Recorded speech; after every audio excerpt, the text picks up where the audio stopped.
Hello and welcome to Pick and Drive Live, the live edition of our weekly podcast where we review and preview the big matches in Australian rugby.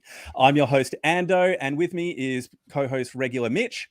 Hey, how's it going, everyone? And Rev. G'day. Now, you may notice that actually all of us are pretty fancy tonight. Rev has got his high-quality Wallabies jersey from the 2019 World Cup. Mitch is wearing a collared shirt. I'm the next step up with a blazer added onto it as well. So it was a really tough decision to make. I wanted to wear my Indigenous jersey, but we have a very special guest. And that has led to us being a little bit more sartorially elegant than we may previously have been. So with a career ranging from sports reporting on country television in South Australia, covering the Olympic Games in Sydney and Athens, and covering cricket, skiing, tennis, athletics, swimming, rugby, and now podcasting, the man who can cover anything and look good in a blazer while doing it, Nick McArdle. Welcome to Pick and Drive Live. Gentlemen, terrific to be with you. And yeah, I read the run sheet, so I thought I'd better go the extra mile. Normally I'm sitting around in an old daggy t-shirt at this time on a Thursday night, but no, I've popped the suit and tie on, and what a pleasure to be here. Nice intro. Thank you. Thank you. And I'm very, very sorry, Sheepy, but we do not all have our white shoes on. I will not reveal what is happening beneath the nipple line, but no, that's No my eyes shoes. only. No shoes. So as a quick reminder, ladies and gentlemen, we are expecting your questions, comments, and banter throughout the show. So make sure that you get involved. We want to hear from you. And obviously with Nick here, you're going to want to throw some questions at him tonight. Well, that's actually what we're going to be starting with. So we are going to be covering some quick fire questions for Nick to be answering. We're going to go through the Australia versus South Africa recap and analysis before we discuss the team sheets for the weekend, our predictions. So make sure that you get involved throughout the night because we are very excited. But to start off with, Mitch, why don't you take us through our quick fire questions? Awesome. So thanks for your time tonight, Nick. First question we've got for you. What have you most enjoyed about your transition to Stan Sports? Oh, good question. Being employed, I think, has probably been the most enjoyable part of it. I last year was pretty tough after leaving Fox, and kind of did my own thing. It's just as I was getting started, had some good things happening, and COVID hit, which kind of put a dent in everything. And I'd sort of been keeping in touch with a few people and catching up for coffees and just sending the email as you do when you're putting yourself out there and hoping to get some work. And then the contact from Nine and Stan came towards the end of last year, and it's been unbelievable to be part of something new and fresh, and to be in on the ground floor and to be able to be part of shaping it, what it looks like, what it feels like on air. And hopefully people are enjoying what we're doing because we're having a ball doing it. Yeah, I can definitely say that everyone in the rugby community is very much enjoying what Stan is doing. It's a very nice sort of change of pace, what we've had the last few years. Leading to the next question. So who is the biggest personality from the Stan Sports team off air? Oh, that is a good question. Everyone's got their own little bits and pieces that go to make them who they are. Shawnee, you probably get the sense, I think, in the call and all the things that he's done over the years. Sean Maloney is a big personality, but yes, that was part of actually the thinking of putting the team together. Is everybody offering something different. You think about what Sonny Bill brings compared to Campo, for example, the year that he's from. Tim, obviously one of the greats of the game. Justin Harrison has that real humour, the character, really good analysis. Morgs, who I know has been on with you guys as well, as terrific analysis. And then you've got someone like Timmy, who's someone like Drew, who's more recently retired. Was a bit of a party boy back in the day, still might be. So from that point of view, you're getting through different eras, and then having obviously Roz, who is so good at what she does, Alana, who is just amazing, I think, to be able to step between rugby league and rugby union, and also Sarah Nagama, who we've had on over the last couple of weeks as well. So everyone in that team has got their own little thing that they bring to it. I think that's really important. I've been loving Sarah's addition and what she's been able to bring to the team. The combination that her and Alana also bring too, the depth of analysis that Alana provides is absolutely wonderful. And it's an awesome counterpoint. I love the dynamic with her and Googs up on the machine. The analyzer, that's just a lot of fun. The ribbing that he gets makes my night a lot of the time, particularly on Rugby Heaven. Well, actually, the one that I haven't mentioned there too, of course, and how could I forget, is Mertz. I mean, seriously, he is one of the great characters of the game. He's so self-deprecating. If he was as poor and as dumb and as ugly as he claims to be, he would never have been the player that he was. But he's just an outstanding human being apart from anything. So yeah, a great addition to the team. They've got a very varied past of different experiences. You've done a lot of different sports. What has been your favourite sporting event to present? Yeah, that's a really, really tough question. I reckon probably in terms of rugby, nothing beats the 2015 Rugby World Cup. To be on that run that we were on, and where Twickenham basically became Australia's home ground. So we had a game in Birmingham, and then we had a game in at Millennium Stadium in Cardiff. And from memory, I think pretty much everything else was at Twickenham. It was like the Wallabies' home game. So you just roll out there every week, and so that was pretty special. And outside of rugby, I reckon I was very fortunate, and I still don't know what the bosses were thinking at Fox at the time, but in 2009, Brendan Julian hosted half the test matches of the Ashes series in England, and then I was lucky enough to be tapped on the shoulder to host the rest of them. And I distinctly remember a moment at Headingley in Leeds, and I'm standing between Michael Holding and David Gower during like a lunchtime segment, and I have no idea what they said. They could have been saying, there's a man on the moon. I wouldn't have had any. I just had this voice in my head going, "What am I doing here? Like, I can't believe that I'm here." Because we all grow up with heroes, and they were two of my heroes. So a bit of a fanboy moment there. But yeah, I guess that's a couple of the highlights. Yeah. How incredible. Mm. And outside of sports, what kind of other projects are you currently working on?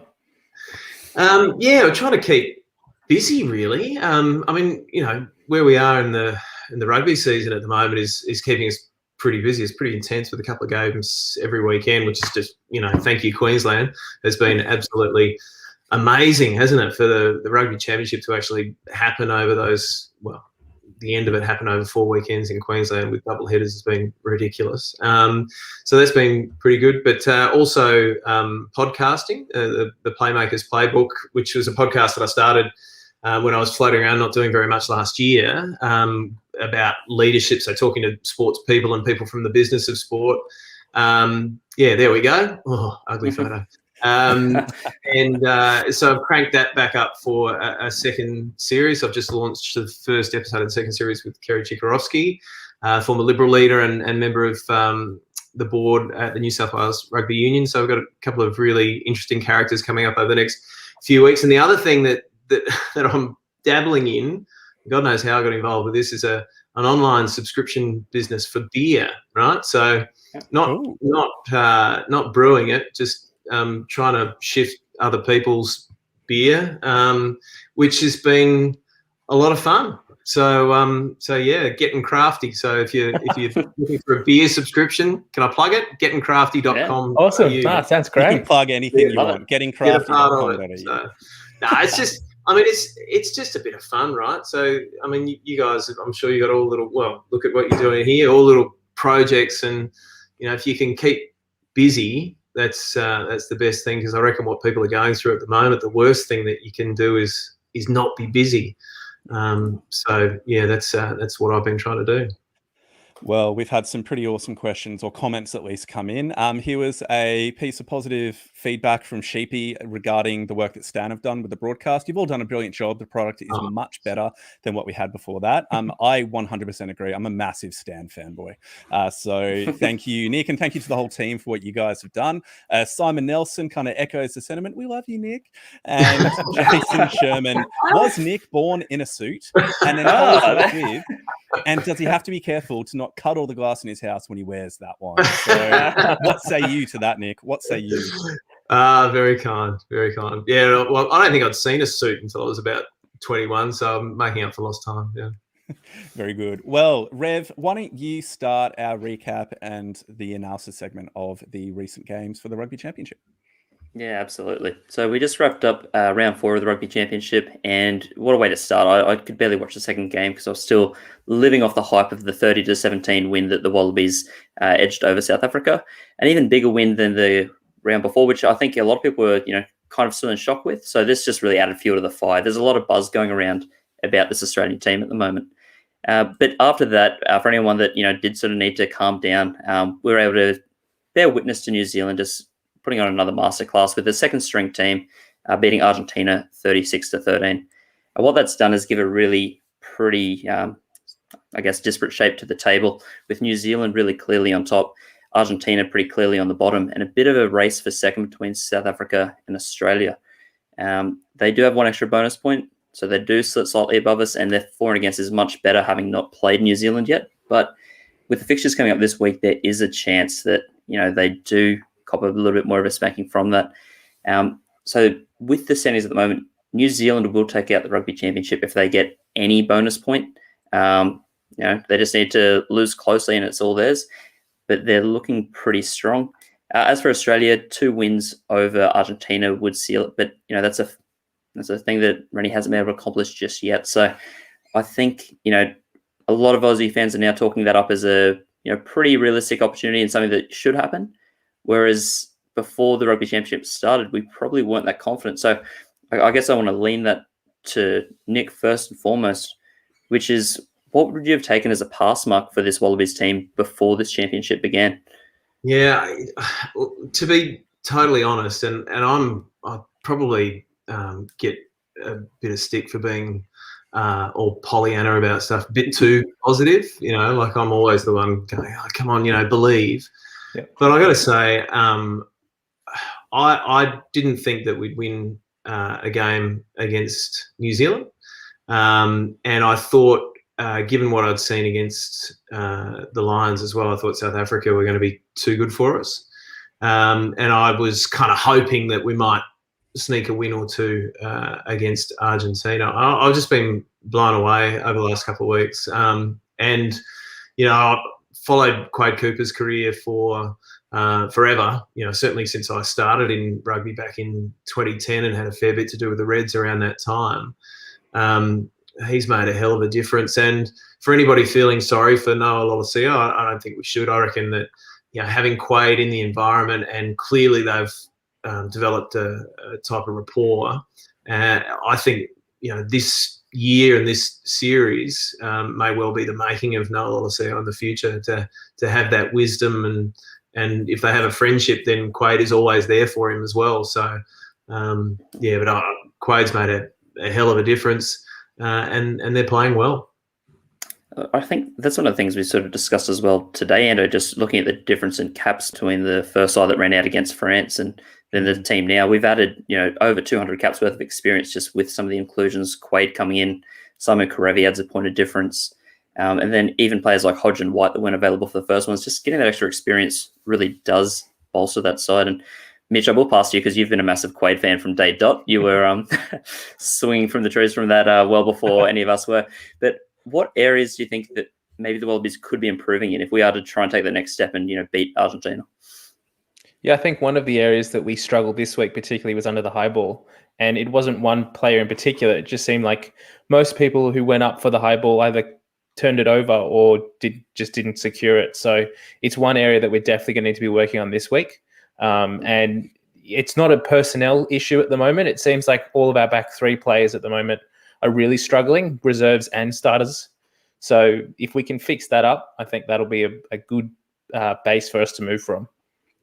Yeah, that's interesting. I'll just hop in there. I was listening to, before I came on with you guys, I was re-listening to Dave Rennie's press conference today, and he was asked about it. You know, he said the question was, clearly Argentina would have looked what South Africa did, and they'll be dishing up some of the same. And he basically said, listen, it won't be just Argentina; it'll be anyone they play from now on, because you know that weakness, perceived or real, has been exposed, and teams will test Australia in that area. So, you know, no doubt they'll be working hard because of that to get better in quick time. So that's, you know, not necessarily a bad thing, I guess. And I think one of the really great things that came of it is that the players seem really confident. Even Reece Hodge, who came under fire for having missed a few of those high balls, was really confident today, coming out and saying, well, that game was, you know, straying from the norm. He is normally very good under the high ball. He prides himself with that skill normally, and you know, he saw it as a bit of a aberration. He wants to try and make up for that this weekend. So I've got pretty full confidence in him filling that role, getting the starting jersey at fullback. But maybe just to go through some of that analysis from the last weekend, I'll throw to you, Ando, so we can run through maybe some of the different abilities under the high ball and how we sort of fared. Brilliant. I will just get a couple of fan comments up to start with whilst I kind of get things ready on that front. So let's just start with Ian. Just Ian, areas to improve for the Wallabies: composure. That's it. And I think particularly composure with under that high ball and getting the structures in place for the high ball receipt, which I'll be going through in a moment. Also, we have Lincoln Adler getting in touch, and the experience of watching Quade playing calmly is invaluable for our younger Wallaby backs. And I think that is incredibly, incredibly valuable. That stat that you gave earlier in regards to the difference in experience or caps that we have now compared to the start of the front series is incredibly important. And then Rev, I'll get you to just wax lyrical about this comment before I then get the analysis up and ready. So over to you, mate. Jason Sherman, could you guys see Quade signing with the Reds? Oh, look, as a Brizzy local, I'd love to see him back in the red, but at the same time, I'm really just all about what's best for Australian rugby, and just knowing that we've got James O'Connor already there and hopefully donning the 10 jersey again for another year while sort of we've got Liner developing. I'd probably prefer to see him go to the Waratahs or Brumbies or Force or anywhere just to try and assist them rather than the Reds. I'll be charitable. That's so modest of you. Well done, mate. Yeah. I'm very proud of you. You're growing. It took a lot to say that. Okay, cool. So let's start off with some of the analysis that we want to be tracking through. Super hoping that this actually works better than it did last week. So we're trying a few new things, guys, to make sure it does work. So what we're going to do is we're going to start off with some of the high ball receipts. So what we're going to see here in the first little segment of play is Faf de Klerk doing a perfect kick, and he's hitting the 4 to 5 second hang time. I timed it. It was 4.34 seconds exactly for when the ball gets kicked and when it comes down. So you're wanting that between 4 and 5 seconds. And he also, if you see where Marika is as he's trying to receive the ball, it is within the 5 meter line towards the sideline. And so what that's doing is making it incredibly difficult, because the defender knows that as soon as he gets the ball and touches the ground, he's going to be getting smashed, and he has to worry about making sure he stays in touch or stays in the field of play. Sorry. And so there's a lot of pressure already just from the perfect height and timing, plus the location of the kick. So increases the pressure. Now, if we watch it again, and I'll kind of just let it play through in real time, you'll see that Marika is actually set too far back in the defense, and he has to run up quite far and just kind of throws himself at the ball. Plus, Quade Cooper actually gets in the way, and Marika hits him on the way through. So there's a couple of issues there in terms of setup, and then the positioning of the Wallabies players to make sure that they're giving him the best opportunity to have an unobstructed path towards the ball. The second play that we're going to see as I hit go again is Hodge. He's just taken a mark as it comes up. So Hodge has just taken a mark and he's hoofing the ball downfield. So one of his trademark kicks down to the 22, and Andre Pollard gets the ball, brings it back, and does a really, really good contestable kick. 4.6 seconds this time. So they're getting it on a dime.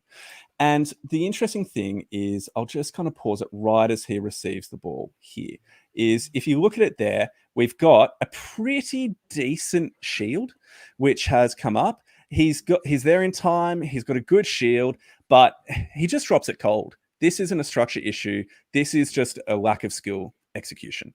So the first one, we saw a little bit more of a structure in terms of the positioning of players like Quade Cooper, and Marika set up too deep. This one, Hodge does everything right except the final take. The team does everything right except the final take.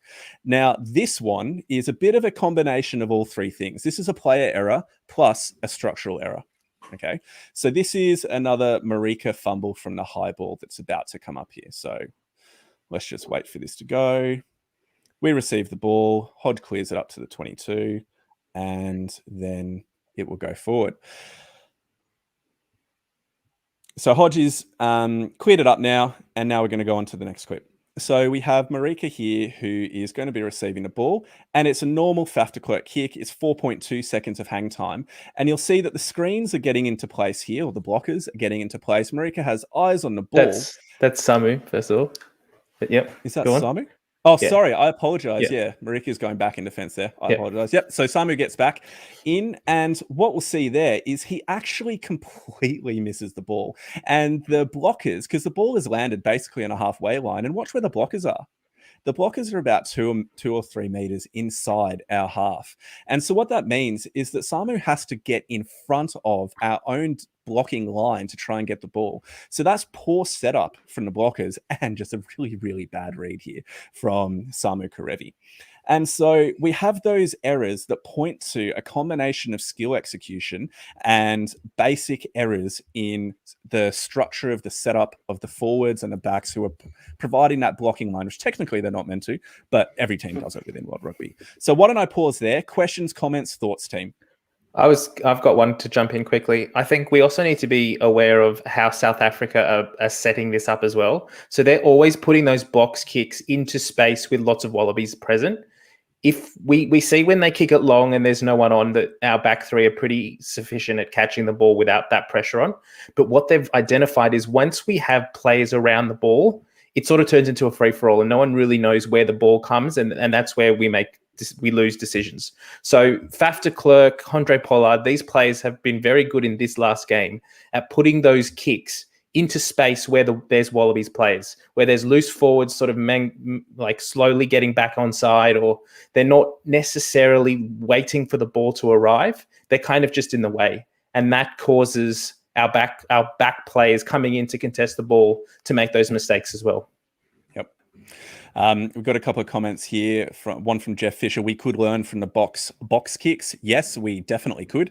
As well as Squidge Rugby's deep dive into the Bocky box kick from the World Cup is such a good video to have in the back of your mind whenever watching the Bockies. Completely agree. Thank you, Simon.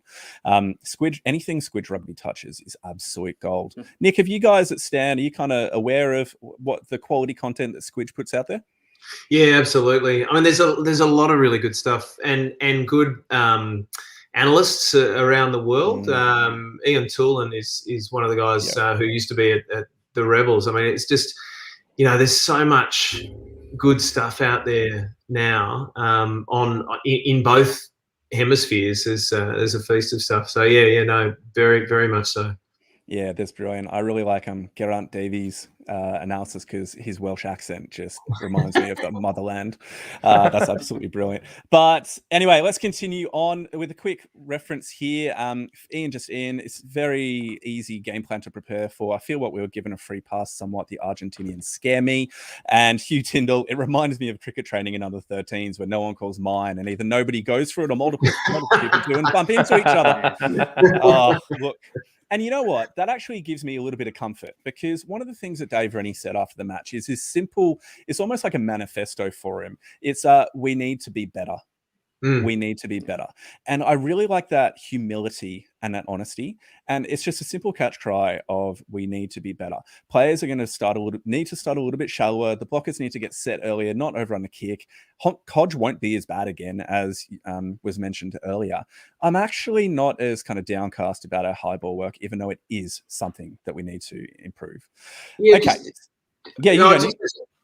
Just on that. I mean, that you're right about Dave Rennie, and it's very much a mantra. And even again today, he was asked, has it been difficult to, as a coach in the week after you win a couple, how does that change to the week after you lose a couple? Have you had to work hard to keep players' feet on the ground? And he said, which I thought was, very good. He said, certainly we're in no position to sit back and relax and be happy. We're still a long way from being the team that we believe we can be. So, that's really refreshing for me. Like, they've just beaten the world champions up until last week, the top team in the world, 2 weeks in a row. And for him to still see that and still have us believe too that there's a lot of blue sky is actually what you want to hear. Over the years, the worst thing that you could ever hear was the week leading into the first Bledisloe, particularly if it's in New Zealand. When players come out and say, I really think it's going to be different this year. We've got their measure. It's like, shut up. Yeah. Take your venemission. You want the humility and you want to see that they feel the expectation, but also they're just, for want of a better term, taking it one game at a time. I don't want to hear them talk about the spring tour or talk about what's going to happen in Japan. All I want to hear is, what's going to happen this week in Townsville. I think Dave Rennie has done a lot around the culture of the team, but he's also done a lot about getting the tone of the conversation right.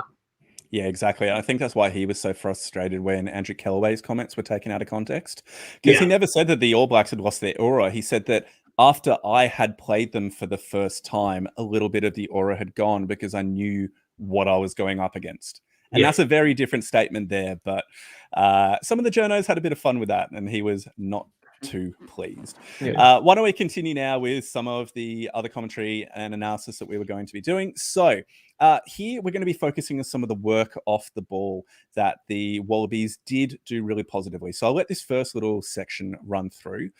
Here we see South African attack.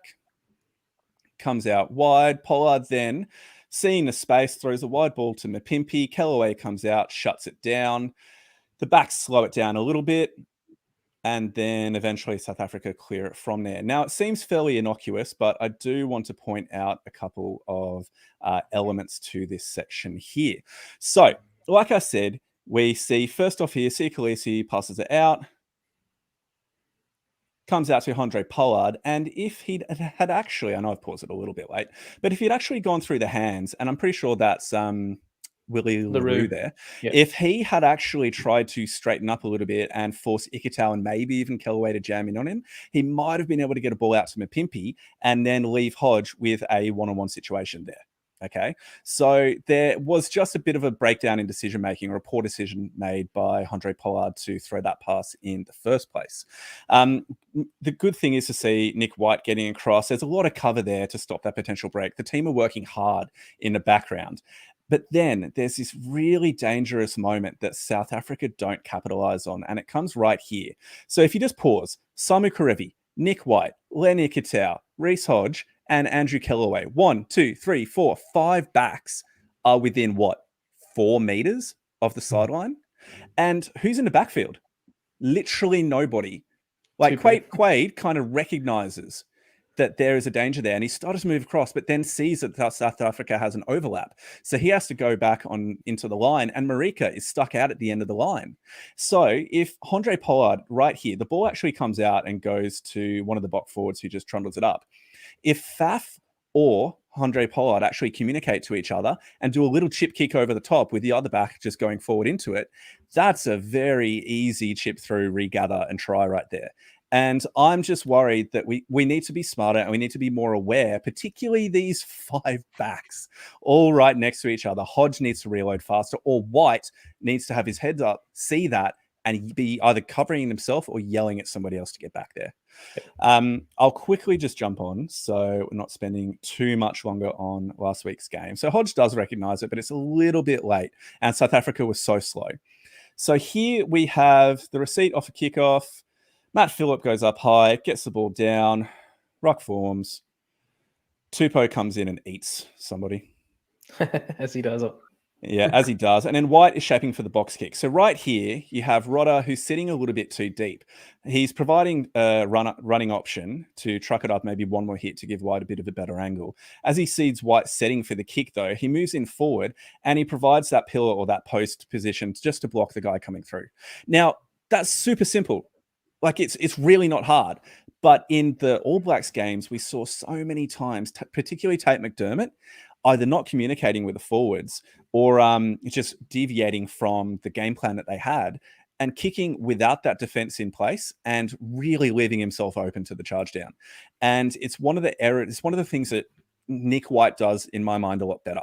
He's a lot more structured. He's calmer. He communicates more effectively. So I was really happy to see that. And then the third thing is I want to point out for all of our Western Force fans out there, Feleti Kaitu he's a bit of a growing to be a bit of a fan favorite here on Pick and Drive Rugby. So this is the biggest moment in my mind of the game. 70th minute, Boks have a maul basically within our 5 meter line. And if they get the 7 points here, that takes them back to 24-30. So they're within a converted try of taking the lead again. And they bring it down. They set up perfectly well. We don't engage early like we did so many times. Now, watch the actions of Kaitu here. So often I've seen the hooker just stand there and wait and not engage until it's too late. But he recognizes the South Africans start to wheel. And as they start to wheel, he goes in and he arrests that momentum and then is able to be that anchor point from which the Wallabies are then able to then truck it towards the sideline. And that, in my mind, was one of the biggest plays in the game, not only because we arrested the 3 tries that we conceded from the previous week, but we did it through smart, intelligent involvement from a player, Kaitu, he's 26, isn't he? I think he's no spring chicken. And he's been around the block a little bit, but it's his second game in Wallabies colours. And I was just really, really pleased with that involvement. So why don't we pause there? I'll quickly throw it out to Simon Nelson. Woohoo! Token Force fan. Love your work, Simon. Love your work. Loves it. He loves it. Any quick comments on that point before we move to our final comment, which is looking at some of our tries? I mean, I think we can keep Western Force in the comp based off that. They've produced Kaitu. That's good enough for me. Keep him around. Well, isn't he? And when Quade lines up for them next year, who knows? Yeah, there we go. Exactly. I'm pretty sure I heard that he was a roomie with Taniela Tupou back in their club days. Right. That can't hurt. I do need to say and thank you, Steve Lenthal, for this warning. Please put up a warning before the Tupou pass to Cronenbete footage at this time of night. Not sure it's appropriate for this family-friendly viewing. You are right, and you have predicted what is coming. So let's head to that right now. We're going to be moving to the tries. So we have a scrum. Oops, sorry, I have not clicked in the right portion. So let's just pause on that for a second. Oh, getting ahead of ourselves here. Yep, getting ahead. Okay, scrum, far side of the field. One pass out from McDermott.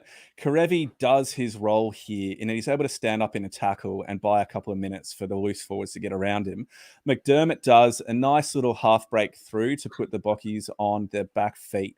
And so what I just love here, and I'm just pausing it at this point, but you'll see we've got it's Franco Mostert, right? Bocky lock.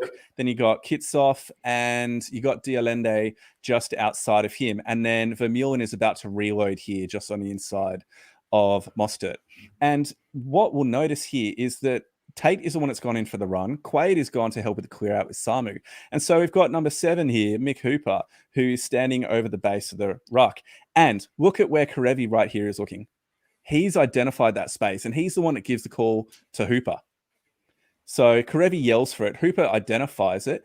And the thing that I love with what Hooper does is he doesn't go to Karevi, who's called to him. He goes one out to Bell. Dialende tries to cut down. You see Taniela Tupou get the pass, and we all know what happens next. Boofa, there we go. All the way down to Marika. You're not calling that one back, ladies and gentlemen. That is a try every day of the week. Lincoln Adler says, yes, that try also excited him. PG rating. Sorry, Lincoln. Can't say exactly what you said. So there was just so much to like about that. It's just so wonderful to see every one of the players getting involved and doing their jobs well. Particularly nice was that little simple cutout ball from Hooper out to Bell. I don't have notes for this section, so I'm just going to... This is the second try. Oh, yeah, this is the second try. So watch here. Hodge gets clean out. Excellent clean out. Kaitu cleans it out wide. Questionably legally. Yeah, whatever, who cares? And then it goes out to Kaitu, passes it on to Swain. Swain gives it to Karevi. Karevi makes the bust. Miracle ball out to Samu. And then Samu takes the contact. He's not looking for a miracle ball there. He's smart enough to take it. Philip is there, gets the clean out effectively, and just everybody does their roles to perfection. And there were so many times, even against the Bockies last week, that we still got up, that we just weren't able to execute on the breaks that we made. And it is so heartwarming to see the Wallabies actually make a break and finish it. And Michael Gardner makes a really great point. It's great seeing that there are support players there in place.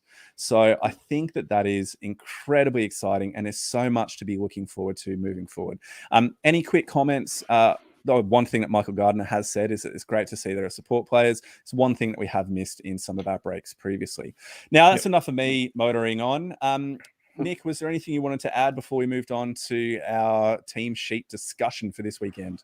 I just think it's worth pointing out there, like in that last play. So Pete Samu, Isaac Rodder, Matt Phillip with a pass and then a clean out.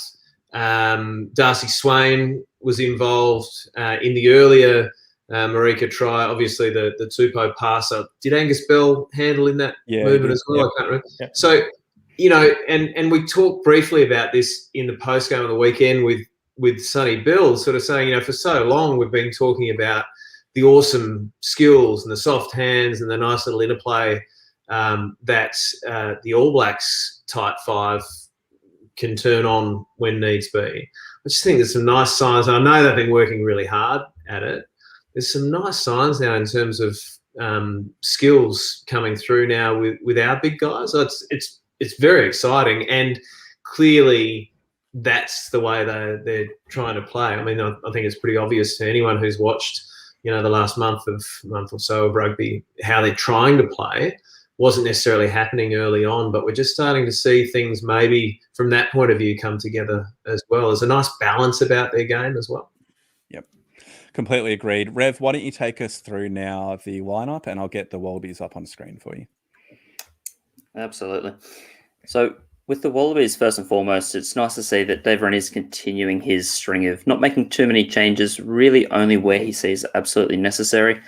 So it is nice to see, especially he's got a real handle on our front row, so it's nice to see them really sticking together. We've got Slipper, Fainga, and Tupou starting. Rodder and Phillip back them up in the locks. Rob Leota gets his first start in the 6th jersey. A very interesting call. He's only started 12 of his 38 tests.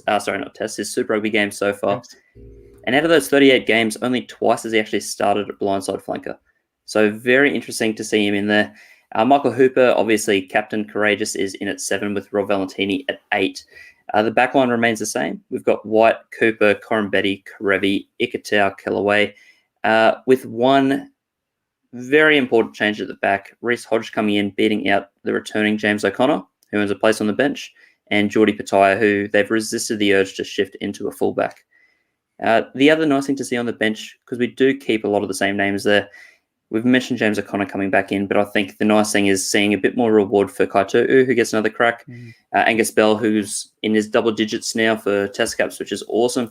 And Tom Robertson getting another chance after Tupou took 78 minutes of the test match last week. So hopefully he gets on the field for a little bit longer this week. Now, we might look at the matchup. So I'll just go through the Argentinian team because Mario Ledesma was nice enough to drop that as we went live, which is great. Okay. Right. So I've got that up for us quickly. No, I've got that in front of me, so it's all good. We've got the a record really since the 2019 World Cup. This is the first time a rugby championship team has named the same starting 15 in back-to-back weeks. So it's a really impressive, setup for them. They are forced into that a little bit because of injuries to some of their key backline members, namely Matias Moroni, Matias Orlando, and also Geronimo de la Fuente. But I think one of the nice things is that we have 4 Santiagos starting in that Argentinian team with 1 Santiago on the bench, which is a record. Very impressive from the team. The players I'm probably looking out for most, Pablo Matera at 8 again. It's a really interesting call just with the injury to Rodrigo Bruni. That was a pretty hard, I think, decision just given some of the form that he was in. But it does give Juan Martin Gonzalez another crack at the blindside jersey. And interestingly, they've opted for Santiago Carreras at 10 again. So Nico Sanchez is still out. Domingo Miotti is still not trusted to start just yet, but Carreras has played fly half all the way up until his under-20s days. So it's not as if he's completely new to the position. But there is some really promising signs from this team. I think a lot of this team has come through and played some really attractive rugby together. The centre pairing is young and dangerous and probably a little bit more exciting than what De La Fuente offered. You've got the experience of Cordero and Buffelli, who's now scored more tries against the All Blacks than any other Argentinian. So, I mean, that's nothing to sneeze at. This is a really interesting side. Yeah. The only changes for them are on the bench. Rodrigo Martinez, Joaquin Oviedo, and Mateo Carreras, Santiago's brother. They're all going to get a chance to perhaps make their debut. So it'll be interesting to see if they get on. And again, probably not the ideal situation off the string of 4 losses, but the challenges of COVID do force them into that hand. So really exciting to see this sort of matchup coming together. We might have a bit of a look at some of the players, but Mitch, I'll throw to you first. From that Wallabies team, were there any names in there that you were a little bit surprised about, or players you might have liked to have seen come in? Yeah, we had a bit of a chat on our WhatsApp group or our Twitter page today around Leota at 6. The consensus is that he's very lucky to be there over Harry Wilson. And we're not really sure at the moment what Harry Wilson's done to Dave Rennie, but it seems like he's done something and he's not getting picked at the moment. So Leota's done well to get the start. I think from some of the tidbits that Rennie has released through the press today, it was more around wanting to keep the team similar to what they played last week and not make too many changes.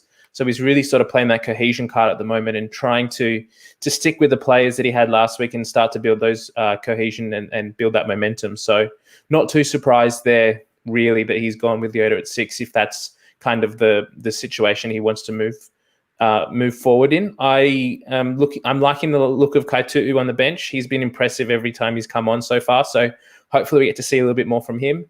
And Fainga needs to sort of calm it down a little bit. We saw that we lost Swinton this week due to potentially discipline issues from potentially getting that red card that was a yellow card last week. So Fainga's also walking that line. Had some contentious calls the last few weeks. And with Kaitu'u snipping on his heels, he needs to perform well and sort of curve his game a little bit. Now, Rev, can I just jump in here, mate? I need to kind of tee you up for this one, mate. You were pretty filthy when this team list came out. There is I need you to get on your soapbox and just talk through what is the greatest travesty within Australian rugby right now. Where, as Simon Nelson says, is Rennie did Wilson back into Rennie's car or something? Has he taken Rennie's daughter out for dinner and not called it back? Like, what is going on? Yeah, look, this has been my issue for quite a while because in my mind, and I might be thinking a little bit too Checker-esque, but I do think Harry Wilson is a really complete back rower. And for me, I want him starting over Swinton. I definitely want him starting over Leota.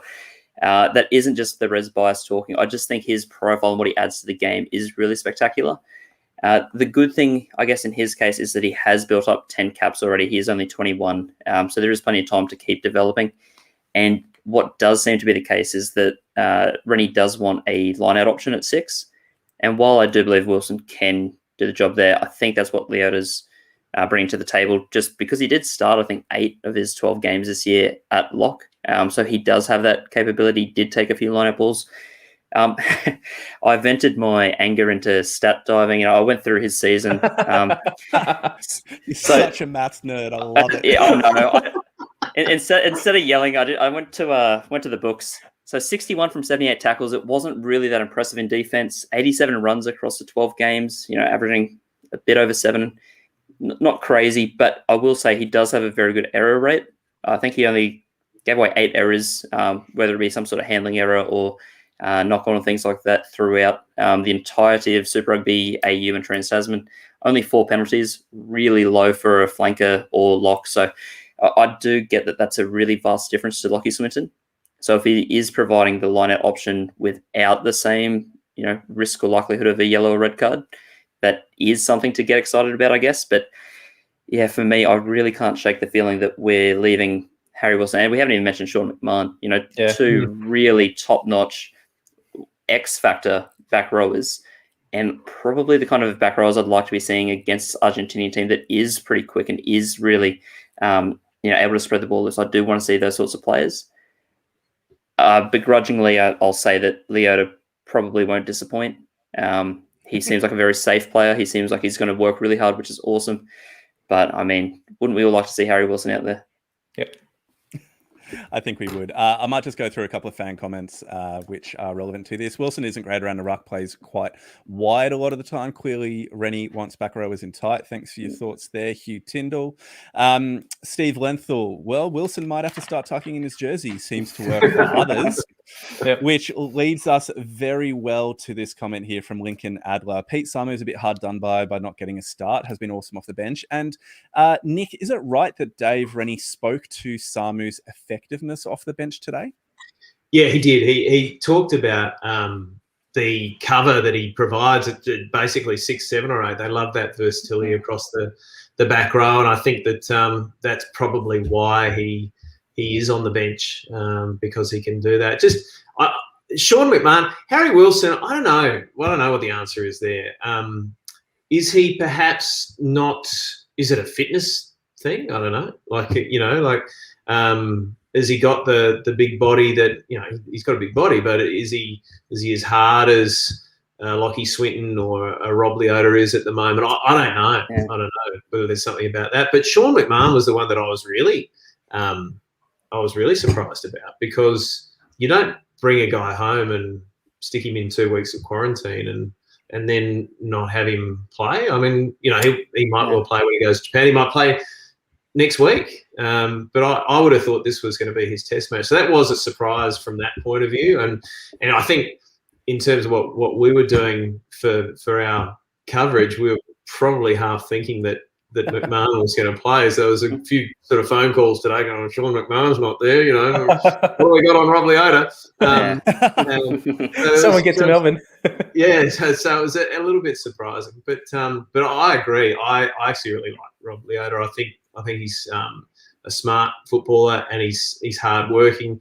And when you talk about hard work, that's not just a throwaway phrase at the moment with this team. They are where they are because you can see it out on the ground. I mean, there was a social media clip of Marika going around during the week, running from one side of the field to the other to make an essential clean out. I mean, there's a guy who works his butt off, and it's he's the poster boy for what's happening in that team at the moment. Yeah. Well, let's continue that theme and just get into our tips for the weekend, because we've seen the teams and we do like the majority of it, which is great to see. And I think we are all excited to see how we bounce back after these 2 wins. So, Nick, I'll throw to you first. Where are you tipping this Australia versus Pumas game? Yeah, I don't think. I think someone said to Dave Rennie today about, well, clearly you're the favourites. And he said, well, are we? I haven't seen the betting. But I think they are favourites. As I said, they've just beaten the world champions 2 weeks in a row. But it is not going to be straightforward. I actually thought Argentina, in neither of those test matches against the All Blacks, did the scoreline really reflect the game. I thought Argentina was a lot better, and New Zealand really took their opportunities, pounced on a couple of counter-attack opportunities, and we know what they do. The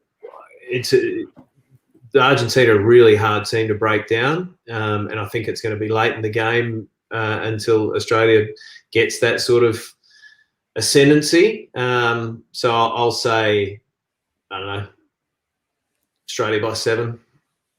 Nice. Ando? Oh, look, this is a pretty tough one. I think that I'm pretty confident, actually, but I'm not confident. I'm hoping I'm not confident out of arrogance. I think I'm confident out of the improvement that we have been seeing from this Wallabies team over the last few matches, as well as the fact that we can say what we want about Argentina having some incredible games within them, being very, very tough opponents, particularly physically up front. Look, they've been pretty poor in their last 4 games. And yes, I'll show them respect, but I can do that by also pointing out that they haven't been great. So I'm hoping for Wallabies by about 12-13 as a kind of pass mark. And Mitch, for you? I think Dave Rennie has proven that he's got a plan in place, and I think he will have taken a lot out of our performance in the Rugby Champs last year, where we drew against Argentina twice. So I think he'll have a different game plan this week in terms of scoreboard pressure, making sure we get ahead and actually doing what we need to do to win the game, not to just stay in it, but actually to dominate it. And we've seen through these last 2 games that this Wallabies team has been good at, and they've played better when they're leading. So when they were leading up on scoreboard against South Africa, they played with so much more confidence. So as Ando said, I don't think this Argentina team has been as good as they have in the past this year. And there's lots of things around that in terms of preparation and the lack of the Pumas and all that Jaguars, sorry. So I don't see them getting too close to the Wallabies at the moment. Don't want to be too arrogant about it, but I hoping for a Wallabies victory of about 10 points. Nice. I do like all the comments. I'm sort of reading the comments as they're coming through, and we've got a lot of people. I'll pop them up in a sec. Yep. I'm loving Boarpod getting back in touch, saying the sister kisser for 3 in a row. We're going to have the draw. I do think, just on that note, I'm actually going to say that it's quite tight this week, but I'm going to say this time we do have Quade Cooper to kick the winner, or if it kind of comes off the bench, we've got him coming through. So let's say it's drawed at the end. I think penalty to win it, we're going to get up by 3 because we're going to ice the kick this time. So how about we give a 3-point win Wallabies? But it's nice to see. I think this is the first time we've all tipped the Wallabies to win during a live pod this time. So it's a very nice feeling. I hope it's not misplaced. Yeah, I hope it's not misplaced optimism. But yeah, really nice to have that going through. I might throw over to you, Mitch, just to go through some of those questions. I don't have control, so I'm going to give that to Ando to throw them up. That's okay. So I'll go through and just quickly put in what I'm going to do as well, because we're kind of reaching the final couple of minutes of the show tonight, ladies and gentlemen. If you've got any final questions for Nick, and they're going to be one-sentence answers for Nick, right? He's not allowed to wax lyrical. It's going to be hard and fast. So whilst we allow those questions to come through, I'll just put up some of the tips that other people. So Conrad's got Wallabies by 30, big pick. Wow. Ian wants a draw, much like Matt from Board Productions. Angus, Wallabies by 12 or more. Liam Burke, Wallabies by 3. Good to see you, Liam. Tian Casa, hopefully. Tane Casa. Wallabies by 13. Simon Nelson. Oh, we'll get to that question in a sec. I'll hold that one for a moment. Angus Pickering got me last week on the 1 to 12. What else? Tim Foster, Wallabies by 12. Hugh Tyndall, Wallabies by 5. Simon Nelson, Wallabies 26. Pumas 12. Got the score this is a pretty good point. Yeah, this is a pretty good point here from Jeff Fisher. A lot of optimism out there. Yeah, Wallabies tend to play down to the team and playing lower ranked teams. They should get up by 14. Bit of a opposite ends of the spectrum there, but I still love the confidence. So what I'm going to quickly throw to, and this is just a quick one, Nick, have you heard of the Rayburn Shield? I have, actually. Yes, I have. Only over the current holders? I hadn't. Do you know I hadn't until the last couple of weeks, and I know you guys have been talking about it. It's got some traction as well. I think the women. What's the women's one called? Utrecht. Yeah. Utrecht. Yeah. So I think that's currently in the hands of the Black Ferns, I believe. Right. And so we're the holders. And Dave, who runs the Rayburn Shield and kind of organizes it, he is a Kiwi based in London. He was very disappointed that the South Africans didn't beat us, because now the Kiwis don't get a chance for a very long time to get the Shield back. Because maybe we're going to lose it to a European team. Maybe we're going to lose it to Argentina on the weekend, and then New Zealand doesn't get a chance to play them for another 12 months. It's theoretical. It's not a. Does it exist? The desire is for it to exist. The desire is for it to exist, but at the moment it is a theoretical shield. Right. And it traces back from the origins. I believe it was 1800s. The very first test match was played between England and Scotland. Right. Which is super exciting. Okay. That's enough now to get us an opportunity for some of the questions to come on in. Nick, is it a relief to be at a different broadcaster? Maybe you shouldn't answer that one. Who's going to win the AFL Grand Final? Yes. For purely sentimental purposes, I'd like to see Melbourne win the AFL Grand Final. So sorry to all the Doggies fans out there, but what a privilege for Western Australia to be hosting that this weekend. Yeah. All right, good one from Hugh Tyndall. We love the NRC here at Pick and Drive. Any insights on the second tier comment from Nick? The classic, when is the NRC coming back question? Yeah, no, don't have anything that I know of, but I'm in full agreement that we absolutely need it. And but when it does come into existence, if it does come into existence, we need all the teams to treat it equally seriously, which certainly didn't happen last time. That's right. Agreed. Okay, let's go for Steve Lenthal here. For Nick, best pre-game stadium catering. Hint, it's not GIO. No, it's that other venue in Canberra with the greatest steak sandwiches in the history of the world, Viking Park. I think you'll get some love there from Steve, and Brett McKay as well loves the steak sandwiches down in Canberra. We also have a shout out or a bit of a challenge here. Will you shout out the Rayburn Shield on stand this week? Again, no need to answer that, but it's we'll see what we can do. Yeah. Well, it is a piece of silverware that we theoretically have right now, so we'll take what we can get. Fill the cabinets. Even the mental cabinets. That's okay. It's Okay, well, ladies and gentlemen, I think what we might do is call it there. Mitch, Rev, thank you so much for being with us tonight. It's a pleasure to have you guys as always, but especially Nick, thank you so much for being here tonight. It's been an absolute pleasure to have you on board. Oh, guys, it's been terrific, and thanks for asking me. I really appreciate it, and good luck to the Wallabies on the weekend, and the other Test match, the 100th Test match between New Zealand and there's another game on. It's going to be special as well. Isn't that That's just a curtain raiser, isn't it? Curtain raiser.